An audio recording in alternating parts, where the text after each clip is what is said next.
Doctor Yunus তো জামাতকে বেশ গুরুত্ব দেয় এবং আমার ধারণা উনি জামাতকে হয়তো আমেরিকার কাছে একটা ভালো রাজনৈতিক দল হিসেবে হয়তো প্রতিষ্ঠা করতে চান। তো এখন এই লোকটা খুবই নিম্ন মানের একজন প্রতিহিংসা পরায়ণ মানুষ, এটা আমি বলবো। এই সরকারের যদি আয়ু আর ৩ সপ্তাহ হয়, তাকে আর ৩ সপ্তাহ জেলে থাকতে হবে। আনিস আপনি কি আলমগীর, নিশ্চিত এই সরকারের আয়ু ৩ সপ্তাহ?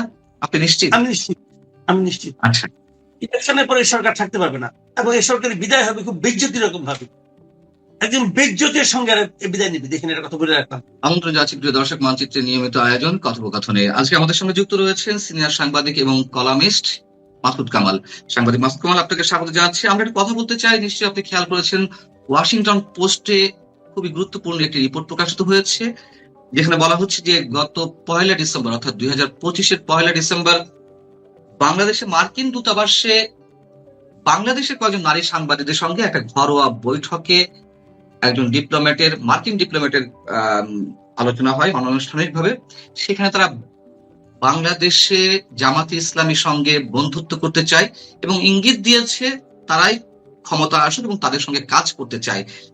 এই রিপোর্টটি ওয়াশিংটন পোস্ট পাবলিশ করেছে, তাদের হাতে অডিও রেকর্ড রয়েছে। বাদ বাকি নিশ্চয়ই আপনি জানেন। আমরা তো জানি যে আমাদের যে কোনো নির্বাচনে বহিঃশক্তি, সেটি ভারত হোক, যুক্তরাষ্ট্র হোক, চীন হোক, তারা প্রভাব বিস্তারের চেষ্টা করে এবং ফলাফল অনেক কিছুই তাদের উপরে নির্ভর করে। আপনার মন্তব্য তাদের এই রিপোর্টটি নিয়ে ওয়াশিংটন পোস্টের?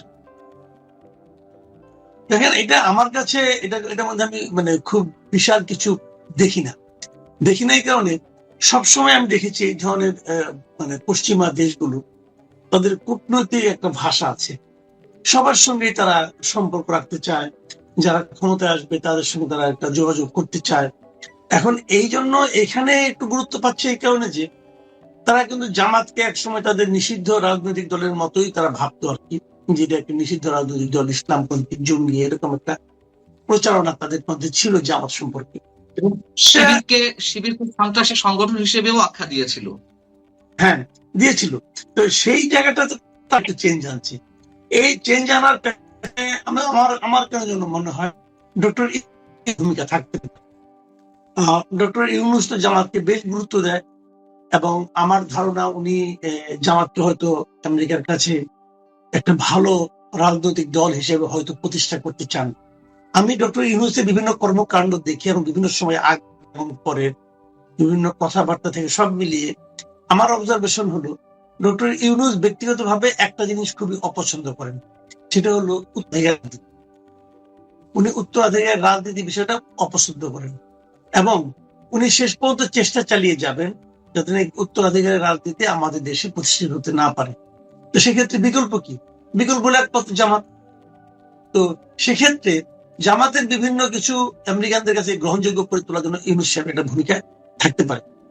এটা হলো আমার অবজারভেশন এবং সেই কারণে হয়তো যোগাযোগটা হচ্ছে এবং আমেরিকা আপনার জামাতের ব্যাপারে এখন আগ্রহী হতে পারে এই কারণে যে যেহেতু এই মুহূর্তে ভোটের মাঠে রাজনৈতিক দলই মাত্র দুইটা এখন, একটা হলো বিএনপি আর একটা হলো জামাত ইসলাম।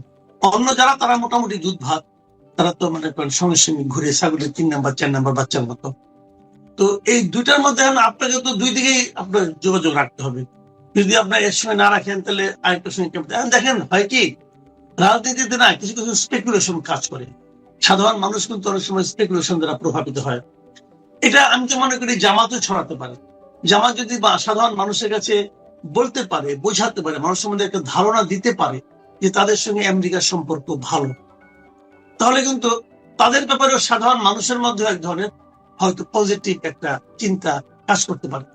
তারা তো ভাববে যে না, তাহলে এই দলটা তো একদম বিচ্ছিন্ন কোনো দল না, এদের সঙ্গে সরকারের সম্পর্ক ভালো, এদের সঙ্গে আমেরিকান গভর্নমেন্ট, পশ্চিমা বিশ্বের সম্পর্ক ভালো, তো আমরা তাহলে জামাতকে নিয়ে বিকল্প হিসেবে চিন্তা করতে পারি।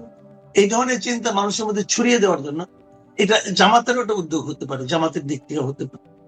কাজেই এটা সব মিলিয়ে এক ধরনের জামাতের রাজনীতির ক্ষেত্রে একটা সামান্য হলেও আমি মনে করি এক্সট্রা একটা মাইলেজ যোগ করবে, এটাই। বাট এটা নিয়ে আমি মনে করি না যে খুব চিন্তিত হতে আছে।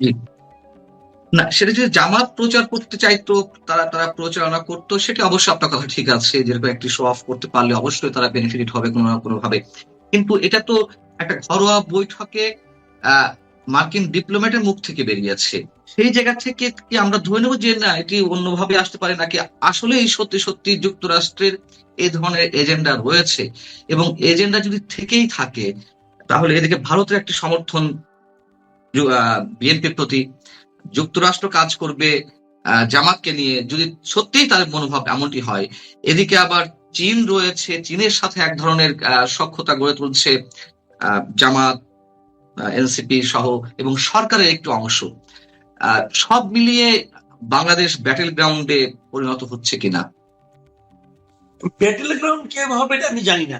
বাংলাদেশের বিভিন্ন মনে করেন চীন, ভারত, যুক্তরাষ্ট্র, মূলত এই তিনটাই মানে আপনার এখানে আলোচনার বিষয়।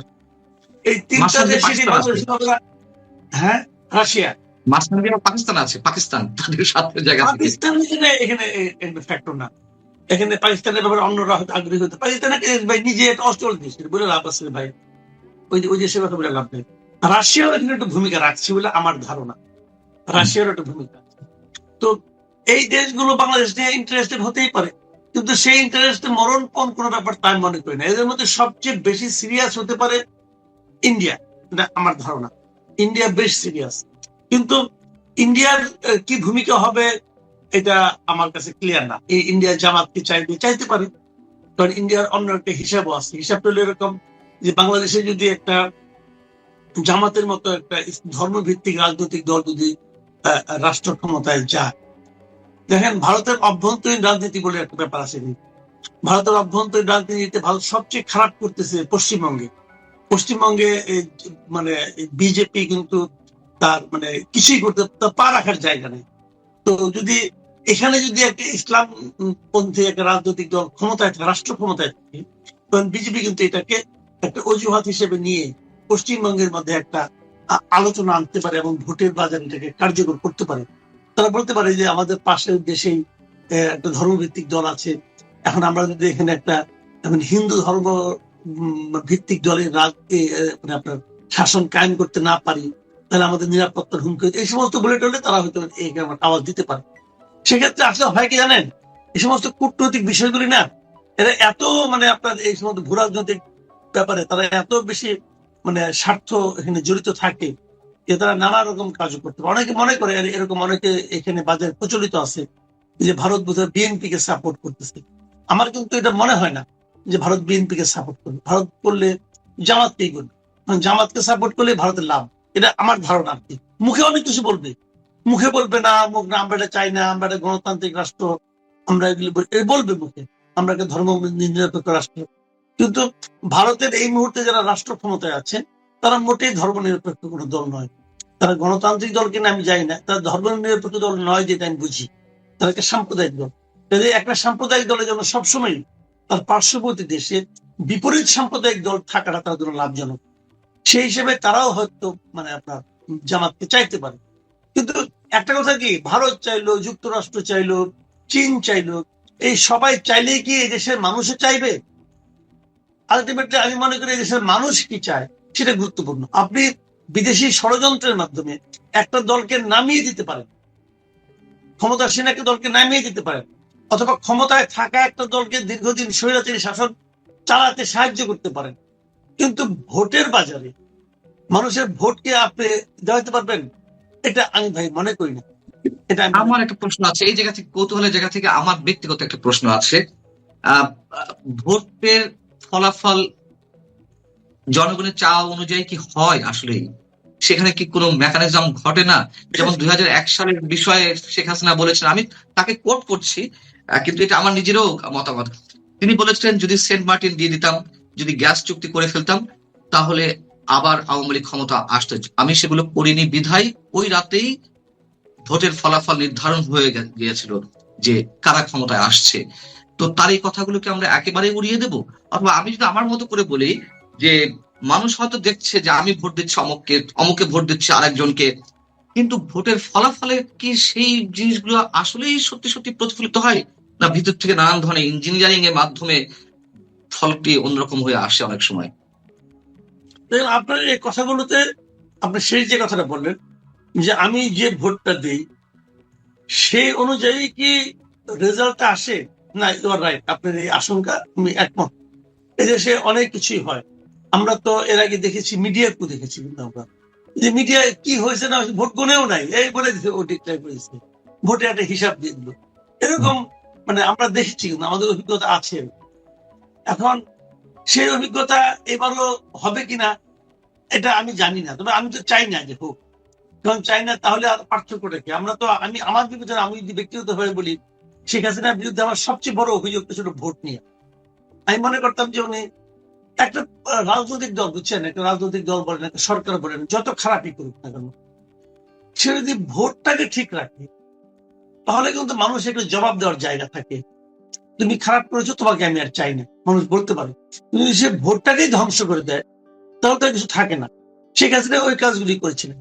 তো তার বিপরীতে আমরা সবাই চেয়েছি যে অনেক কিছু হোক, যা হোক, একটা যেন ভোটিং সিস্টেমটা যেন ঠিক হয়। তো যে কারণে এখন যে নমুনা দেখতেছি খুব একটা আশাবাদী হতে পারছি না। যে ইলেকশন কমিশন দেখতেছি অথবা সরকারের যে ভূমিকা দেখতেছি, আমি খুব একটা আশাবাদী হতে পারছি না। কিন্তু আশাবাদী না হলেও শেষ পর্যন্ত তো এই আশাটা নিয়েই থাকতে হবে আমাদেরকে, যে কোনোই কি তাহলে চেঞ্জ হবে না, একটা জায়গায় অন্তত চেঞ্জ হোক, সেটা ভোটের জায়গায় চেঞ্জ হোক, এই আশাটা তো আমি করি। এখন যদি শেষ পর্যন্ত সেটাও না পাই, সেটা হবে সবচেয়ে পেইনফুল ব্যাপার। কিন্তু আমার কেন যেন মনে হয় যে যদি ওটা হয় তাহলে ভালো হয়, এবং এটা হতে পারে। এদেরকে আমি ইলেকশন কমিশনকে আমি অযোগ্য বলি, অথর্ব বলি, অনভিজ্ঞ বলি, কিন্তু এখনো কিন্তু এদেরকে আমি করাপ্ট বলি না। এখনো কিন্তু ইলেকশন কমিশনকে আমি পক্ষপাত দুষ্ট বলি না। আমি সরকারকে পক্ষপাত দুষ্ট বলি, কিন্তু ইলেকশন কমিশনকে এখনো কিন্তু বলি না। আমি ইলেকশন কমিশনকে এর আগে অনেকবার বলেছি, কিন্তু এটা অথর্ব বলেছি, অনভিজ্ঞ বলেছি, অযোগ্য, সবই বলেছি, কিন্তু আমি পক্ষপাত দুষ্ট এখনো বলি নাই।